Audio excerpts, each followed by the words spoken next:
Okay, thank you. As Claire said, I'm the Director of Policy and External Affairs for LawWorks, and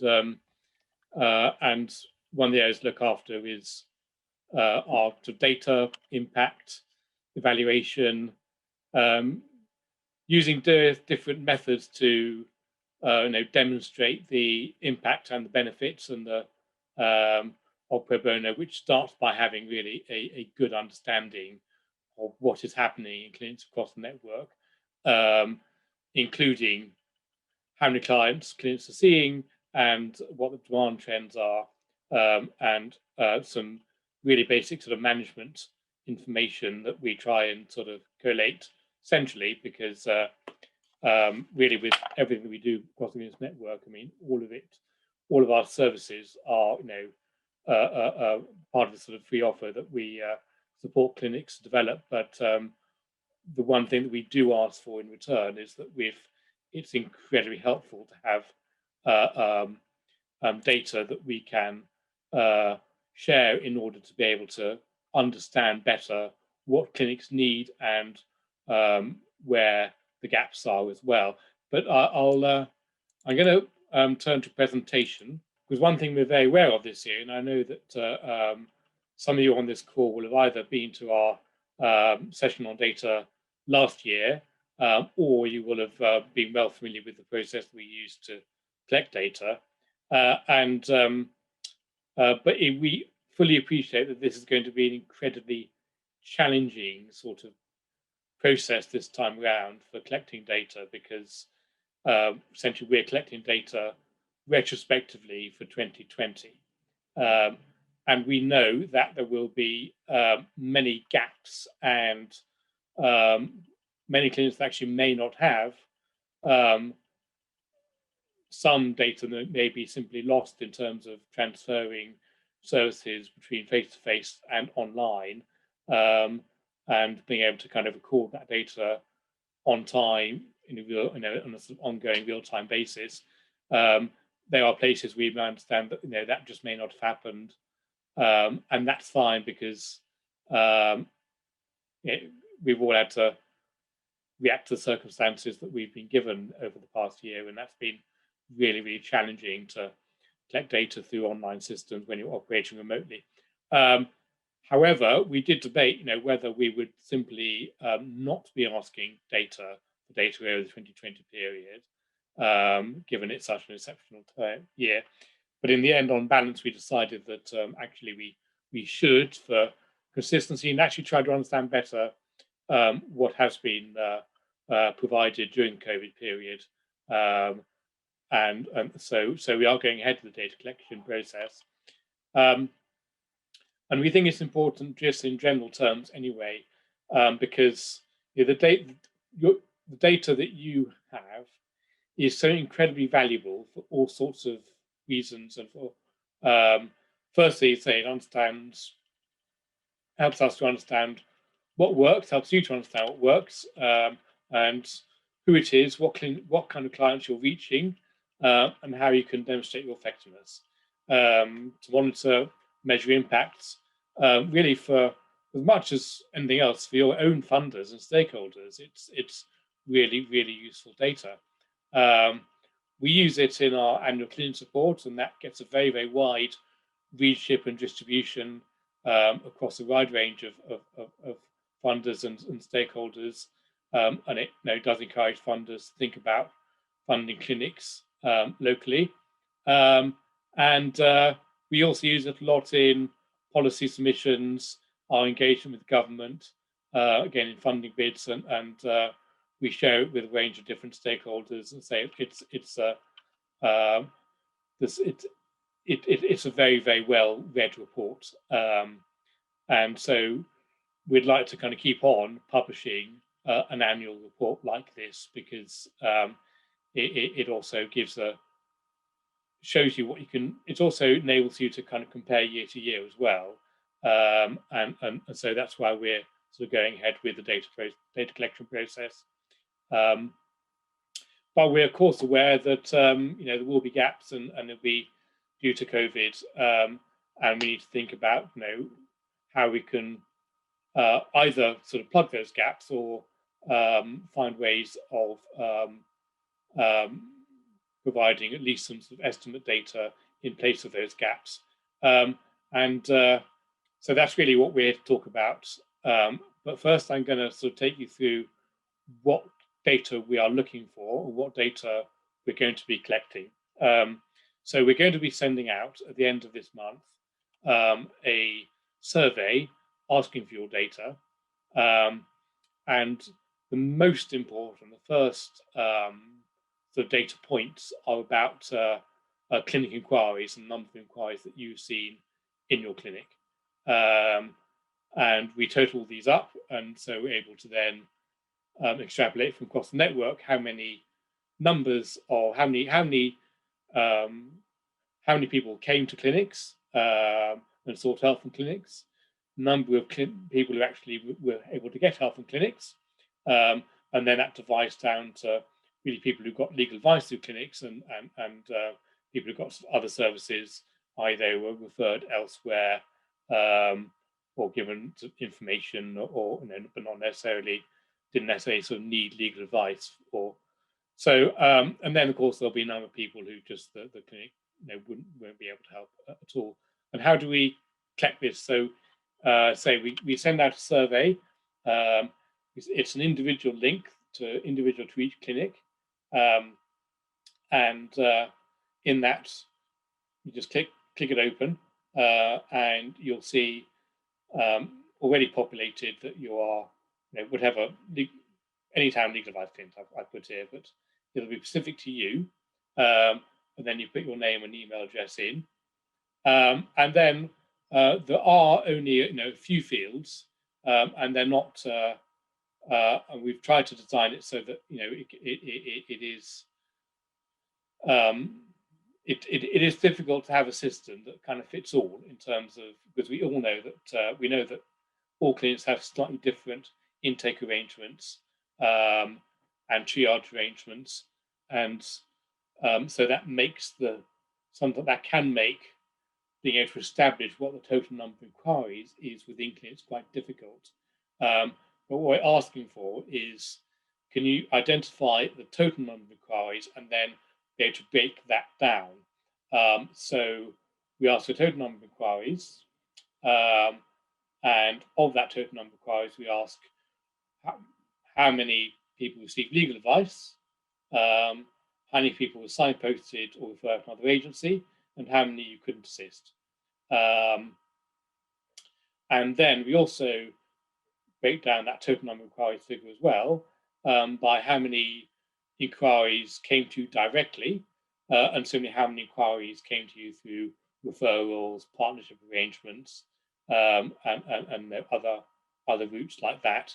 And then whether you have any comments on those figures and how you've worked that out. So that sort of overall volume. We then ask for those inquiries to be broken down by areas of law, and to code those inquiries by areas of law.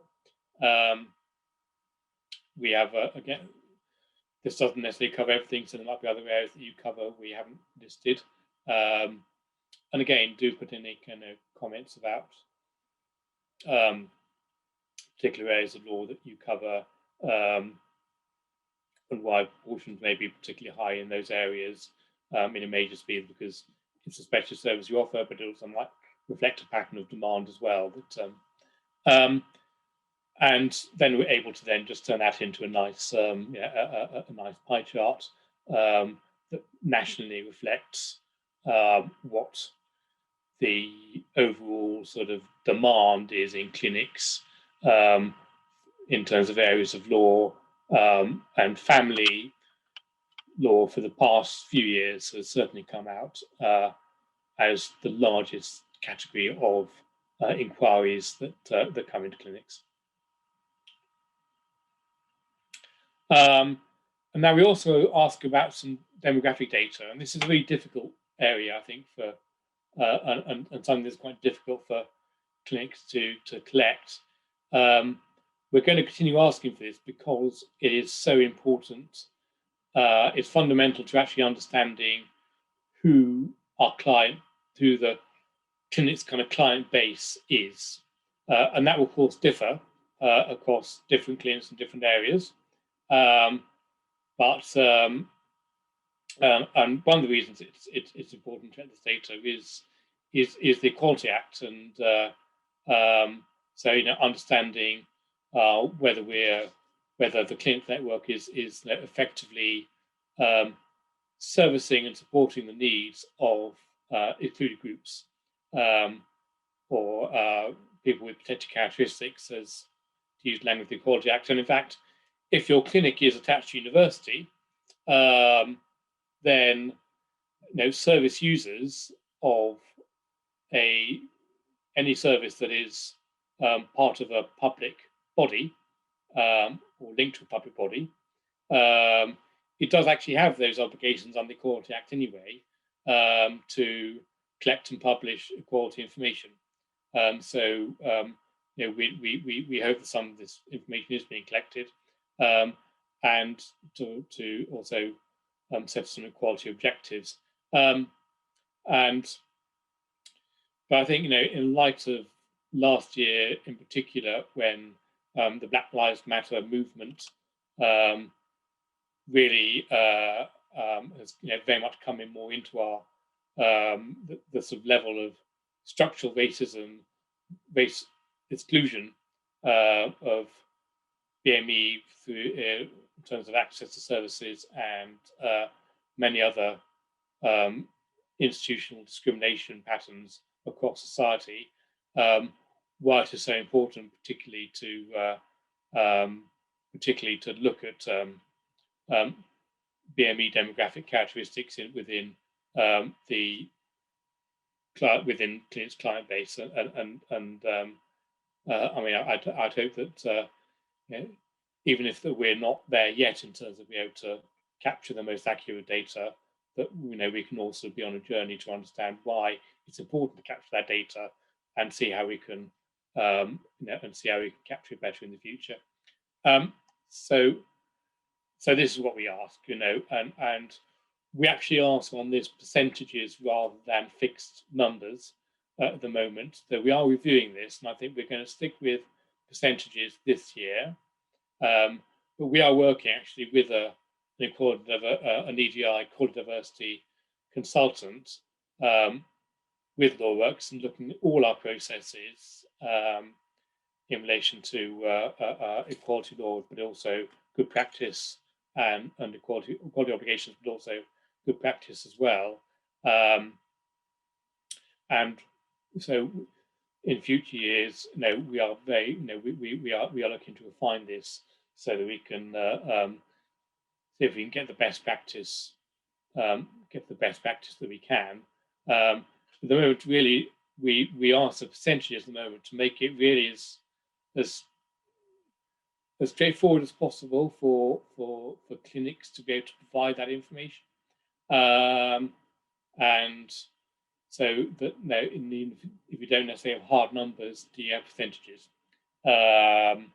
So that's why we measure it on a percentage measure at the moment, but we are again reviewing that. And we only ask for gender, age, disability, and BME. And the moment we don't break down BME into lots of subcategories, as is actually, and I mean, the Equality Act itself and the specific duty under the Equality Act does give service provider organisations a certain amount of discretion to be able to pick a few protected characteristics under the Equality Act and focus on those in terms of data collection. So that's actually within the sort of good practice of the Equality Act, that we can focus on specific areas. We don't ask about religion at the moment. We don't ask about sexuality, although they are both protected characteristics. But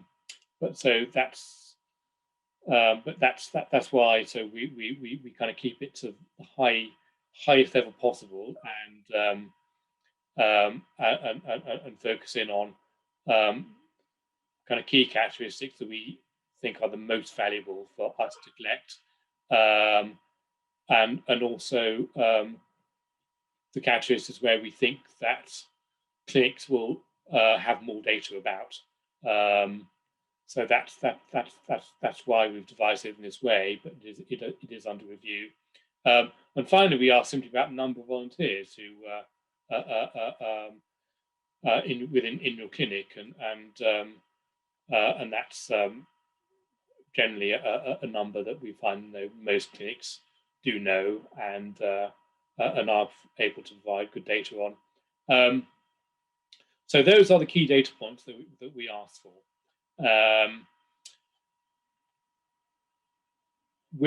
So this time though, we're going to put in some additional questions because we're making an assumption that there will be some data gaps and that some clinics may not have all the information that we're asking for.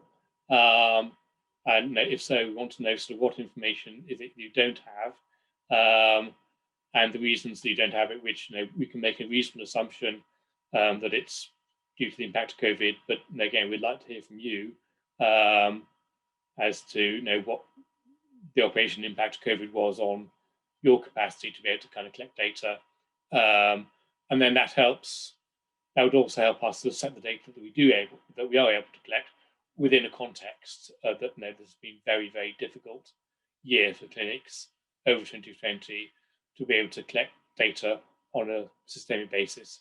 And with that question, also being asking, because we've been asking this throughout the year, but we want to be able to really be able to pin down for our clinical support what services were able to keep on running and in what form. And our own data on that is still, we're pretty confident that it's reasonably complete, but we're not. It's not. We're not confident it's that we've got all the information that we could get. And how have you adjusted your service? So, did you make what changes to the service model? And that's we're just going to be asking some sort of drop-down online multiple choice type options of which you click several rather than one. If you did so you want to close your clinic or transition to remote service, amalgamate with another clinic, change the sort of area that you cover, and other anything like that. I mean, all that information will be really, really valuable to be able to present a coherent and rounded picture of the clinics network over 2020. And then related to that, we're going to be asking, what challenges your clinic faced over the year, and also we're going to be asking, well, what did you see in terms of the trend, the demand trend? I mean, did you see more demand, less demand, no change, and whether you have any thoughts about that? Was that just due to the way that your service was changing, or was it actually something to do with client need? And these are really difficult issues to pin down because we've been running a kind of vice sector roundtable for over the past year, and one of the consistent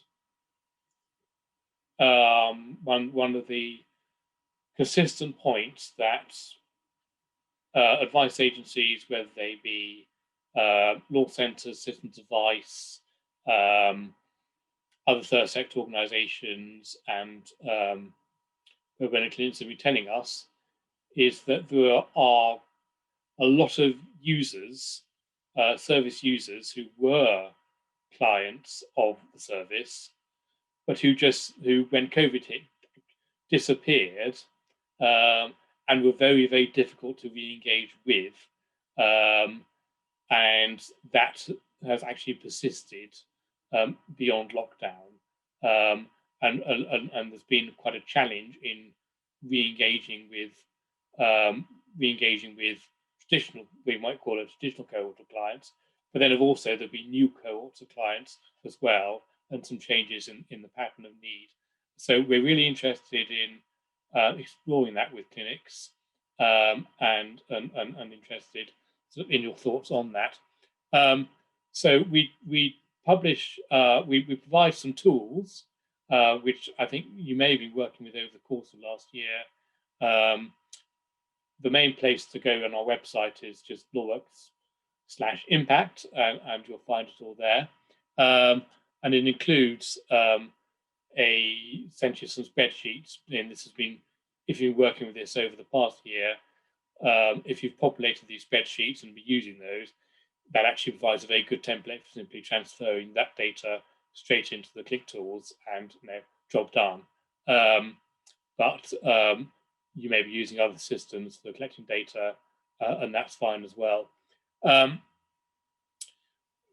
Looking forward, so we do, as I say, want to crack the demographic monitoring, and it's a really difficult challenge. I know it's a challenge for us, isn't it? It's a challenge for you, but it is important in the context of Quality Act. So we're going to be providing, and this is going forward, so this is looking to the 2021 collection period, this year's collection period, and we'll be asking you at the beginning of next year for data on this.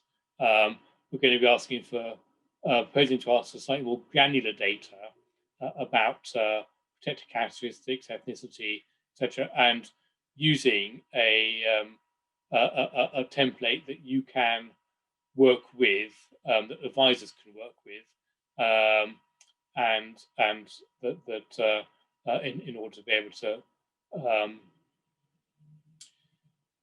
be able to identify that information at the beginning of the client's journey, really, from when they come into the clinic and at the beginning of the advice process. And so these are the questions we're going to be asking. But this is a tool really for clinics, and then that'll map onto the data that we ask. So this is actually the tool that we're developing for clinics to be able to use.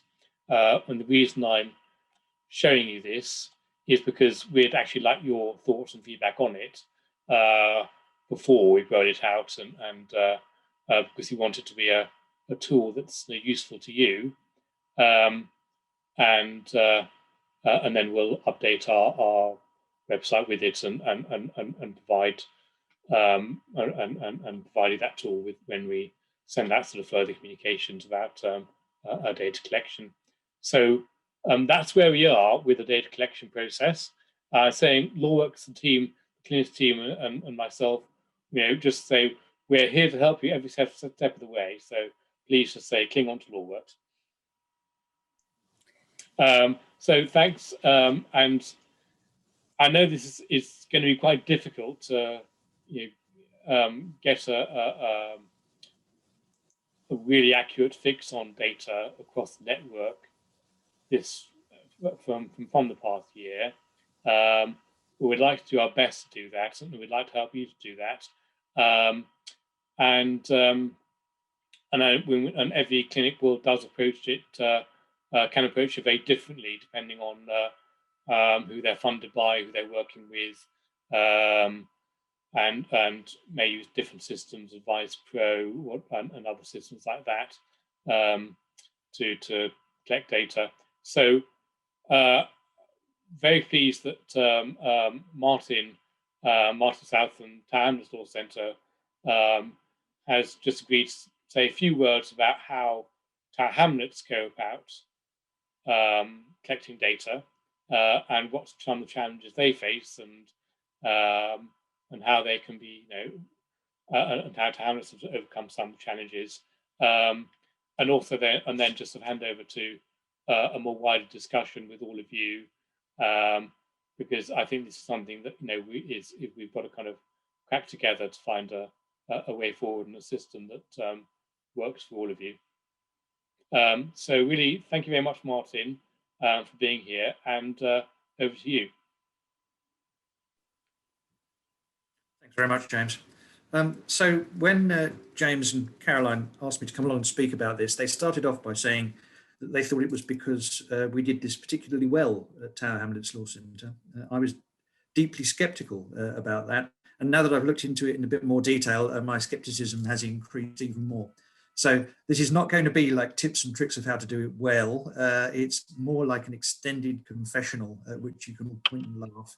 And then hopefully in the chat afterwards, or the discussion, we'll be able to identify a few sort of common themes that people have. So by way of introduction, Tower Hamlets currently has 3 clinics, all of which operate on the same model, and they're all run in conjunction with Steve London law firms. One of them is on immigration law, one is on employment law, and the last is on housing law. And each of them operates on a sort of fortnightly basis, one evening a week. That makes it pretty difficult, pretty easy rather, for us to separate out the themes of advice at each clinic, but less so some of the other things. And we've all been pretty old-fashioned about the way we've kept our data on this in the past. Effectively, what happens is that the advisors for each of the clinics fill in a sort of pro forma sheet, which includes details about the client, demographic information and so on, but also prompts the advisors to ask particular questions about typical problems in the categories of law that they're dealing with. And those bits of paper are then lovingly placed into sort of plastic folders and put into lever arch files. So the process of then analysing the data at the end of the year for the purposes of LawWorks reports and others is a manual one, basically. They're all dug out and things are counted up by hand. That's not a particularly desirable system going forward, but it does at least work after a fashion if the numbers you're dealing with aren't too big. And I reckon that between our 3 clinics, we probably deal with about somewhere between 800 to 1,000 clients a year. So there are quite a few by the time you start to add them all up. I mean, before I go on and sort of talk about some of the difficulties of collecting the data, I'd also like to completely sign up to what James was saying about the importance of the data, not just for the contribution that it can make to social policy work, but because of the way in which you can use it as ammunition, if you like, in your discussions with funders and other people. So there is a benefit to it, but I think one of the difficulties that we have is that the benefit is slightly more remote than the data that we need for some other purposes. So, for example, if you're working to a grant from a local authority, or if you're claiming something on legal aid, you have to record certain bits of information simply in order to get paid. Well, it's different for pro bono clinics, clearly, because they aren't the same sort of set of imperatives, and you have to somehow or other focus people's goodwill on the idea that this data has a value of its own in the long run, and hope that that persuades them to collect it. But the fact is that, in my experience, advisors very often find collecting this data awkward. And it's been like this for as long as I've been involved in advice services, which is a very long time indeed. I think advisors are embarrassed sometimes, certainly feel uneasy about asking clients questions which don't directly relate to the problem they've arrived with. And that certainly applies to a lot of demographic data. And such is the extent of that embarrassment that most people that I've come across will actually simply take a guess at the answers to those questions after the client has walked out of the door, rather than actually broach the subject with them. So in terms of the sort of data that LawWorks is asking us to collect at the moment, gender, age, and ethnicity in particular, those can be reasonably easily guessed a lot of the time, although obviously they are still subject to potential errors. Things like sexuality, religion, far, far more difficult. So I suspect that that information may be far less reliable if we ever did try to collect it. You also don't have the same sort of leverage over volunteer advisors that you do over employees, because clearly you can give an instruction to an employee about what they should or should not do. And although they still won't follow it quite a lot of the time, you do at least have a set of sanctions available to you in order to make that happen. But with volunteers who are there really out of the goodness of their own hearts, to some extent, you have to accept that you can't control them in quite the same way. So those, I think, are some of the problems. The last one I'd mention is that there's a problem about, for us anyway, what I might call contemporaneous oversight, which is that a lot of these clinics, and all of ours, take place in the evening. And there'll be one supervisor looking over them and talking to the volunteers about the sorts of legal judgments and conclusions that they're coming to, the advice they want to give the client. But it's not like work which is going on during the day when all of the other staff of the law centre are there and putting their oar into what's going on. So that's also a bit of a problem sometimes. You can only ever deal with things retrospectively. Now, for us, the way in which we work under COVID has really changed remarkably little. We were able to get our sessions up and running again after only a few missing. So we locked down, I think, 20th of March, something like that. And all of our various different clinics were up and running, certainly by the end of April, some by mid-April. The way we operate them is that clients leave telephone details, and sort of summary of their problems are taken by our receptionists, and then the volunteer advisors call them back on the evening of the clinic using sort of withheld telephone numbers. And then in parallel to that, there's a Zoom call going on for each clinic between the supervisor of the clinic and the particular advisors, where they can all chip in and ask for advice about what they're hearing. But the way in which the records are kept really hasn't changed very much. They're still, as often as not, written down on pieces of paper and then scanned. Sometimes they are electronic documents which are being typed by the advisors after they've seen the clients. And then they're all uploaded to our SharePoint site. So we still have individual records for each client. They're still kept in effectively what's the equivalent of that plastic folder that they would have been kept in previously, except now it's a virtual plastic folder. So I'm envisaging that when we come to do this reporting exercise for LawWorks, it's going to be something pretty similar to what we've done before. If anything, it might be a bit harder because it's tougher to open each of those electronic files to look at the details of what happened. It would be simply to scan a sheaf of papers in a folder. I wish, and what I wanted to happen simply hasn't happened, that we've been able to give the volunteers access to our case management system, which, like a lot of you, I guess, is probably anyway, is Advice Pro. But the difficulty of allowing sort of limited access to a whole range of people and then giving them the training to use the system is probably more than we can manage. So we still need to come up somehow or other with a system which streamlines the process of data collection and then data collation and analysis in a way that we simply haven't done yet. The LawWorks spreadsheet may very well be the answer. I suspect, I don't know, but I suspect that over the course of the year, that has fallen into disuse because of the difficulties of just getting the sessions back up and running in practice. So just some thoughts about the future in a kind of build back better style. I'm wondering whether there's a possibility of looking at scanning technology. I know James has mentioned that there's a kind of checklist sheet that advisors can fill in about clients during the course of an interview. I'm wondering whether it's possible to have something like that where the form itself can be scanned and then the data from that form can be effectively lifted from it automatically into some sort of statistical return. That might make life a lot easier. I thought about barcodes. The only other thing I can think of, to be honest, is, well, the two things. One of them is that perhaps we all ought to start putting more volunteer resource into the management, administration of the clinics and the data processing aspects of them. And the other really is to return to something which I think LawWorks has done in the past and has done particularly well, which is sample surveys of clients.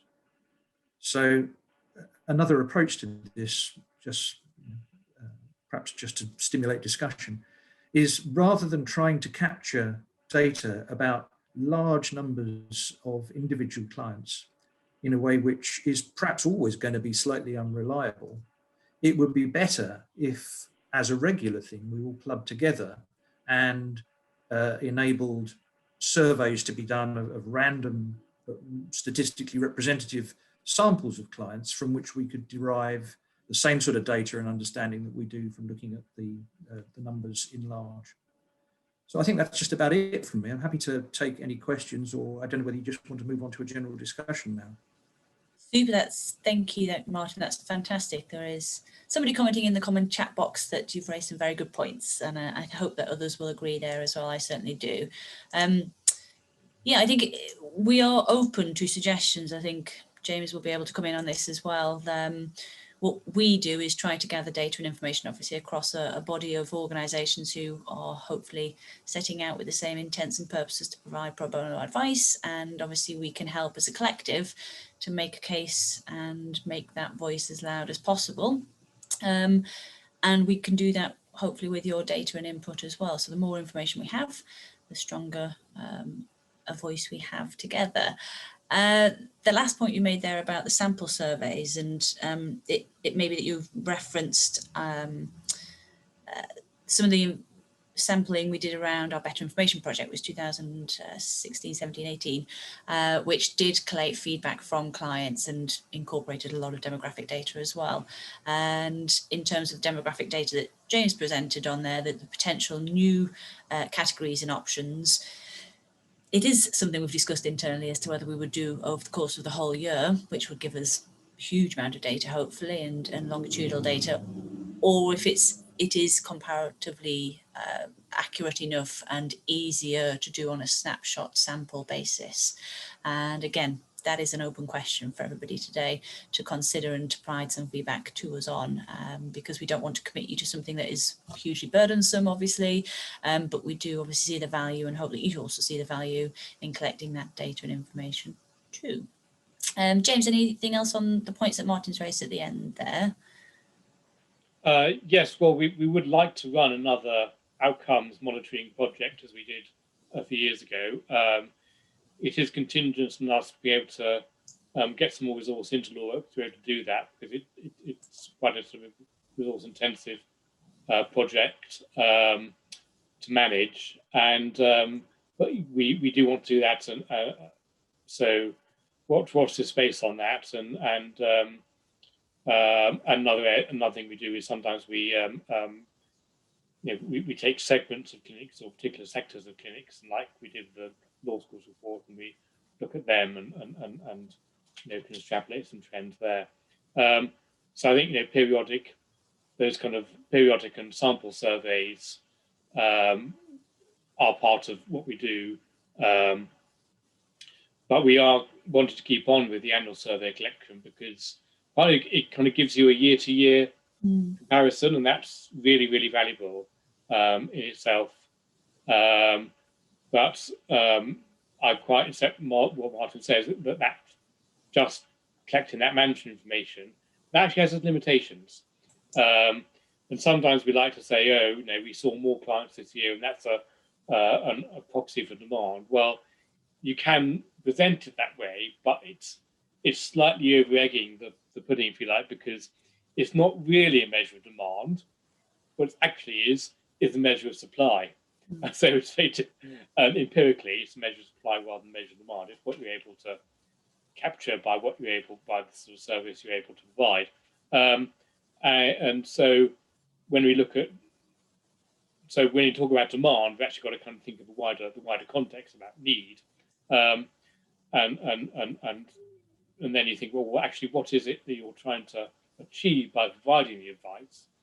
And that's where actually outcomes monitoring is much, much more valuable in itself, because you don't just want to know that you saw this many people.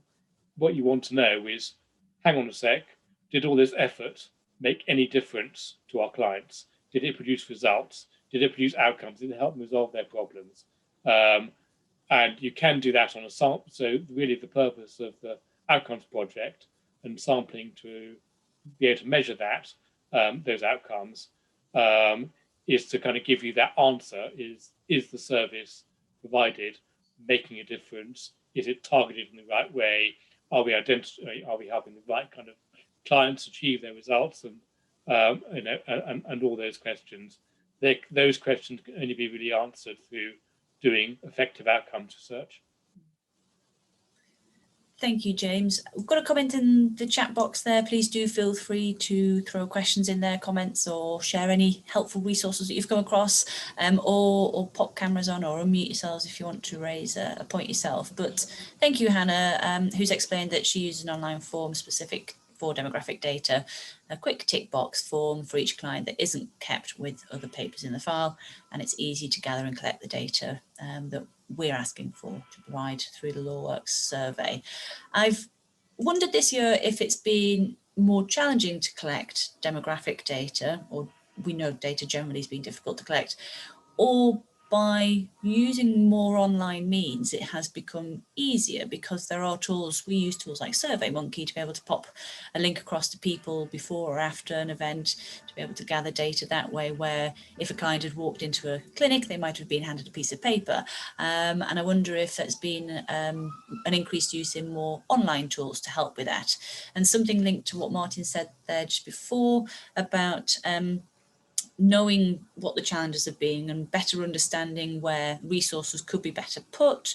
That is all very valuable feedback for us in the open text boxes that we're going to add into our 2020 reporting survey, because if we get multiple clinics responding to say, actually, this has been a real challenge and we think that the problem is because of ABC, as a collective, we might have better power to be able to design a tool that helps you to overcome that challenge, or find some technology that is already out there to be able to support you to do that, and as a collective be able to offer that at a reduced or free service. So any feedback that you have I'm not suggesting you've got a solution, but if you are finding challenges and obviously able to pop them into the survey when it comes to you, then we can collate that, and we'll write it up in the clinic's report, but we'll provide some feedback to everyone who does complete the survey, just to let you know on the progress of some of the suggestions that have been made, if that would be helpful. So that has prompted some chat in there. I'm just going to have a quick read through. Yes, are people finding that clients are completing that more demographic data questionnaire themselves? Is somebody completing that on their behalf? Again, something that we've discussed within the team and the programme is, and Martin, again, you've identified, it can be a challenge in many different ways for some volunteers to ask certain what might be considered sensitive questions. Is there anything there that we can help in terms of providing some training or support to help your volunteers to overcome that?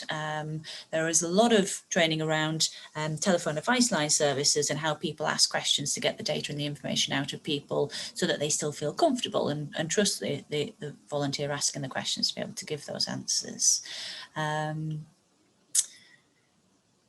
Sue, that's great to hear you've all now gone electronic, and all that data may be easier to collect or even easier to digest at the end of the year.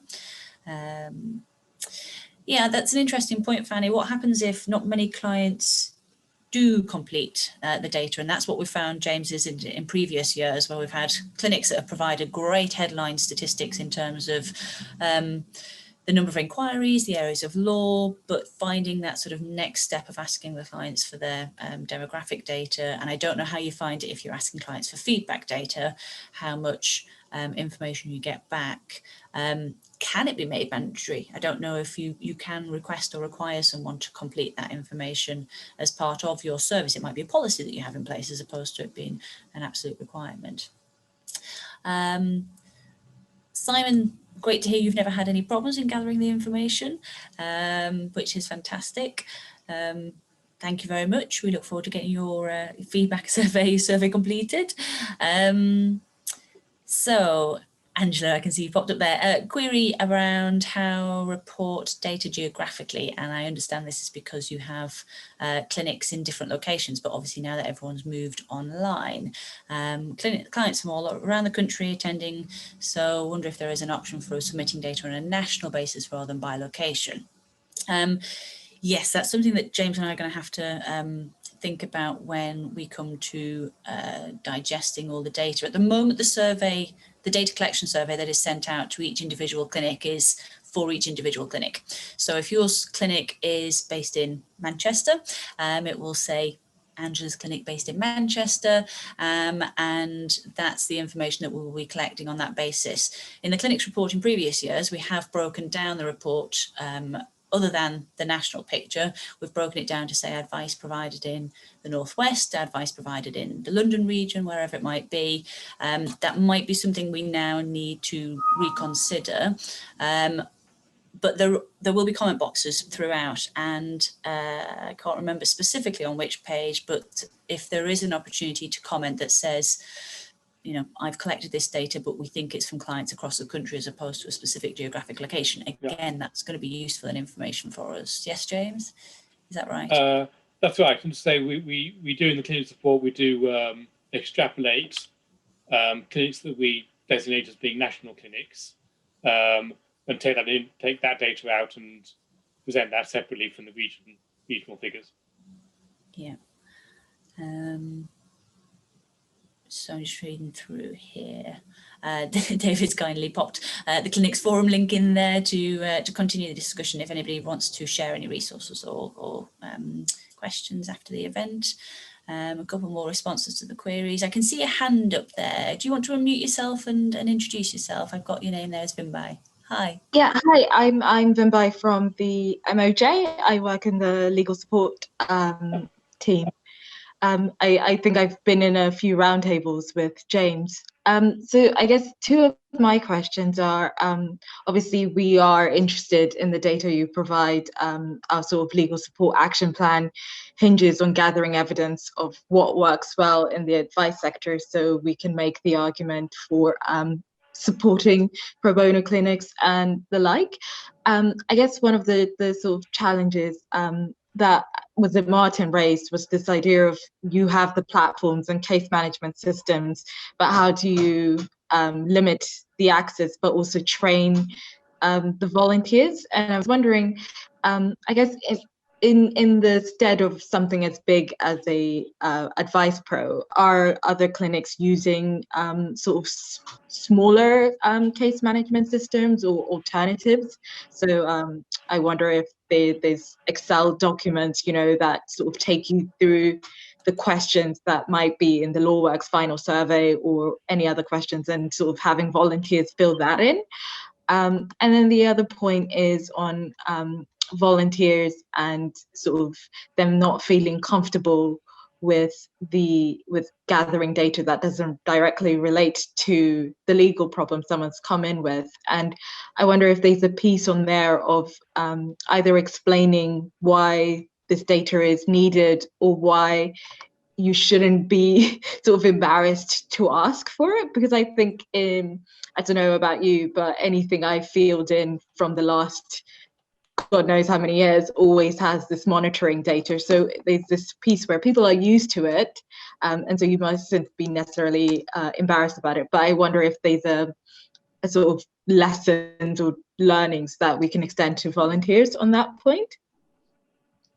Yes, that's great. I'm just going to pick up on the point, your last point there. Becky at NCLS has made the same comment in the chat box about explaining why collecting the information is important. And she says that does seem to make a difference, which is really great to hear. So fingers crossed. There is a lot more information in the chat if anybody's following that around other people's experiences. On the point about using different systems, case management systems, spreadsheets, tools, I think for the 303 services that are currently on the network, there's probably 303 different ways of doing it at the moment. There's everything from the WYSI platforms, and that might depend on whether the pro bono clinic itself is attached to a law centre or a citizen advice service, or a bigger organisation and an offering through a law firm or a law school. There are services who once upon a time were solely face-to-face and would only work on paperwork. And as Martin says, that, you know, can be transitioned, but it may take a bit of time. It might also take a cost. As some clinics do know, we offer free access to Intralinks, which is not a case management system, but it's a cloud-based storage system, which enables everyone to have access into virtual files. It works very much like Dropbox, but again, it requires other pieces of technology, maybe laptops and scanning tools and things to be able to get that, or photographic tools to be able to get data into there and paperwork into there. There's free access to Clio case management system, CLIO, through their either academic access program for law schools, or for those who aren't attached to law schools, we can offer that. That is a bit more of an all singing, all dancing case management system. But I think and please do, coordinators or our administrators on the call, please do chip in where you've got experience to share. I think it very much depends on the setup and the model of the clinic. The number of times maybe volunteers are coming to volunteer at the service, whether there's a paid or volunteer coordinator managing that as a stream throughout. So I think there's lots of different ways. And as James said at the outset, we would love to support everybody. We try to support everybody. And that spreadsheet hopefully goes some way towards it and doesn't duplicate other tools that people are using. But for those who don't have a source of collating their data and information, that will hopefully help. But opening it up, if anybody has any further comments or thoughts on that, Martin, maybe to start with yourself. Thanks very much, Claire. Yeah, I was very interested by some of the people who say that they're using forms and so on, questionnaires that they're sending to clients in advance of their appointment at clinic. And it seems that there are kind of differing levels of success with that, but I think it's got some potential as an approach, especially if we can somehow sort of try and streamline it. And I wonder whether anybody's tried using Microsoft Forms for this, because I know that that's a fairly straightforward way of putting together a questionnaire which can be accessed on a smartphone. And there's also a sort of analytical back end to it. So that might work for the approach that's being described. It's a good thought, definitely. Is there anybody who are using other forms or formats? Yes, Angela said that they do, yeah. Yeah, a couple of people by the looks of things. How does everybody find getting hold of, as James mentioned, the sort of more longitudinal impact feedback? So providing not just the initial data and information gathering stuff, but getting feedback from a client after they've been to your advice service, or if they're a long-term client, are you able to record that as case studies or on a form that they complete? Liz, just as in response to your question, it's about including cases opened in previous years as part of this year's data. For example, a case opened in 2019 counted in the stats from 2019 already.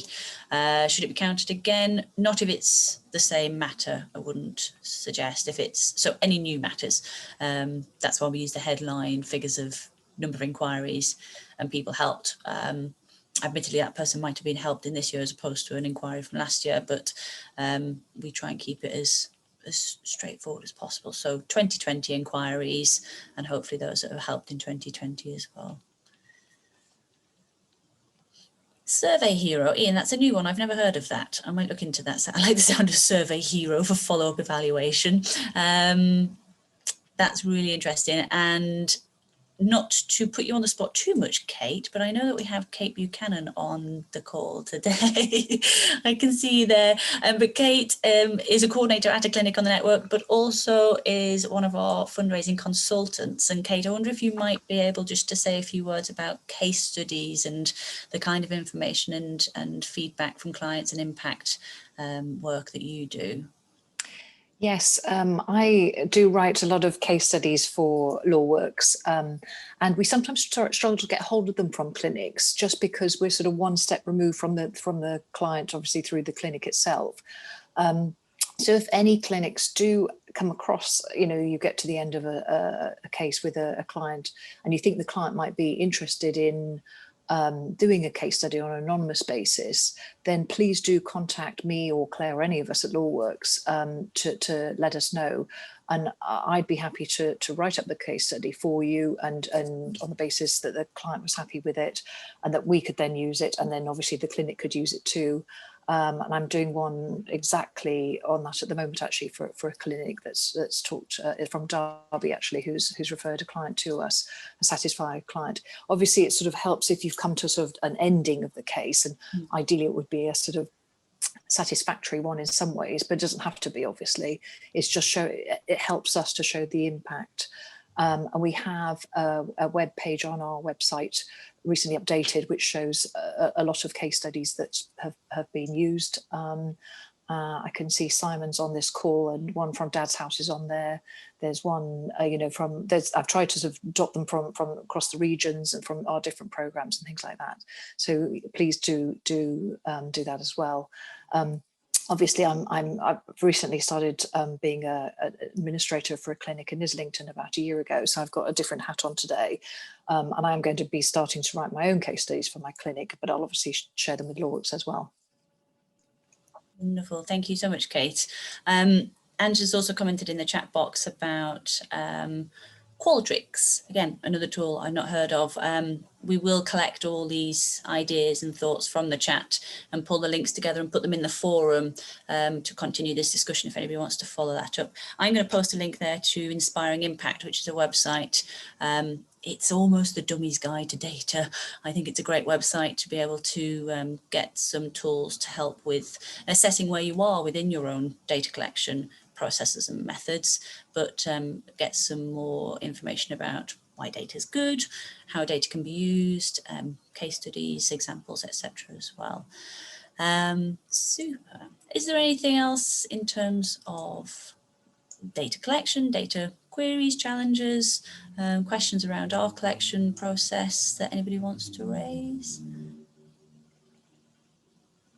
Or anything more generally? I know obviously this is a very challenging time and services are still trying to get back online or waiting until the day we can get back face to face. If there's anything that anybody wants to raise more generally, there are 40 odd other colleagues on this call here to support and help and share their experiences too.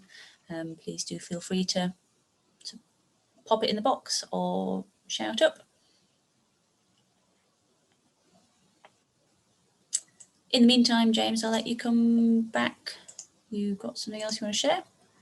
Yes, just before we leave, I just want to emphasize one particular data point that that we really do want to kind of get right and that's the overall number of inquiries, because that's the most important. Can I just go back quickly to my screen share because I want to show you something on it? If that's easy, yep. Yeah. So this slide. Just one thing I want to emphasize is that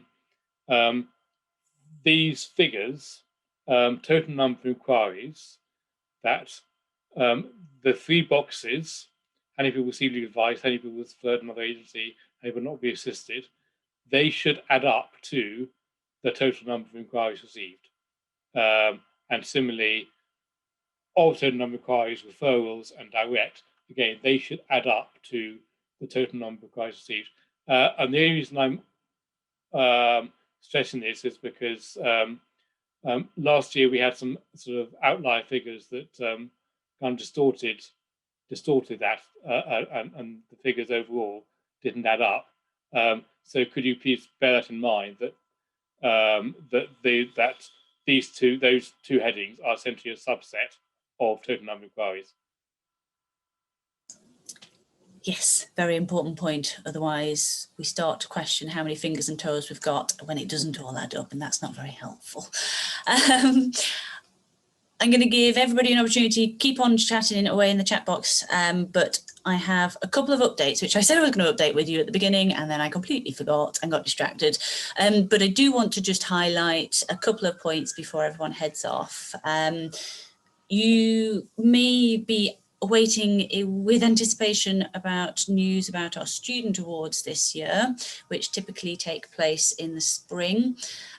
We will be holding them this year. We do hope to hold them in an online format. And we know that it may be difficult for some clinics who haven't been able to operate or have struggled to engage their students in pro bono activity over the last year.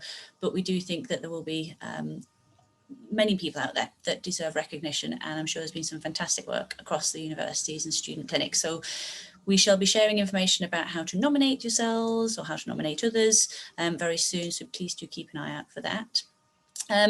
If you're an avid reader of our monthly update, our monthly newsletter, you'll have seen some information in January's update about our free access, courtesy and thanks to LexisNexis, to Lexis Library and Lexis BSL. There was some teething problems around the beginning of the year. Some logins weren't working, but hopefully they're all now resolved. And if they aren't, please do email us. But LexisNexis have recognised the fantastic work that the pro bono clinics do, and we've said that is with the kind support of their tools.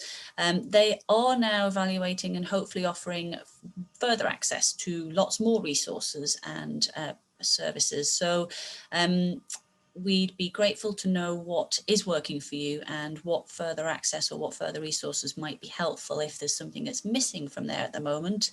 And Caroline's kindly popped in a link to one of our surveys about LexisNexis. We would also be really, really grateful if you've got any kind words or comments just to share with Lexis about how access to those services is helpful to you in delivering pro bono advice. And we're obviously grateful for their support. So if you could take 2 minutes just to fill that out, we'd be very grateful. And I just want to highlight some training and, training that's coming up. Our new training sessions for the start of 2021 are all listed on the LawWorks website. Caroline's popped the link in there. There is, in particular, which I think may be hopefully of interest, a session about communicating with clients in a clinic setting. So this may well go into discussions about how to ask those tricky questions. And if you can share that with your volunteers, if you think it would be helpful, please do. All sessions are all online, all sessions are free. They are all recorded and then posted on our volunteer resources page as well. So please do take a look and circulate that within your programs as well, your volunteers too. Thanks, Reshma. I will make a note of that. That is helpful about the Lexis service. As James mentioned, we are looking for feedback in terms of potentially new demographic monitoring and data collection. If that is going to be a barrier or a challenge, please do let us know. If you think that's a fantastic thing that we should be definitely doing and how we can support that, please do let us know. And the forum's open to be able to keep on with that discussion. But my final and last request to everybody before I go grab a cup of tea probably at this stage, is to complete our Survey Monkey about our InfoExchange today and future sessions. Now this normally comes out in our post-event email. This session is recorded. A link will be provided on the website with the recording to watch back if you'd like, or for anybody that's missed it to be able to watch back. And we normally send out our feedback survey afterwards, but we are trying to capture information about how you're finding these sessions, whether they are helpful for us to continue throughout 2021, whether there are any topics that you'd like us to cover in the future, and how we can support you to continue doing what you do. So there are 3 very quick questions to answer on that Survey Monkey link, the last one in the chat box. If you wouldn't mind taking a minute to do that, we'd be extremely grateful. As always, we are here. We are available emails, even to pick up the phone if you don't want another Zoom meeting. We are just extremely grateful for all the continued hard work and efforts that you put into delivering pro bono advice, and we know how tricky it is at this time. And as James has expressed, and on behalf of all the clinics programme, we can't do what we do without you. So thank you so much. We really do look forward to receiving all or any data that you have for 2020, all or any comments that you'd like to make about data collection and everything that's happened in 2020.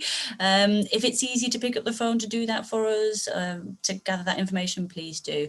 We're here to help you, and that is why we are offering our support. So unless anybody has a final word to say, I shall wrap it up there.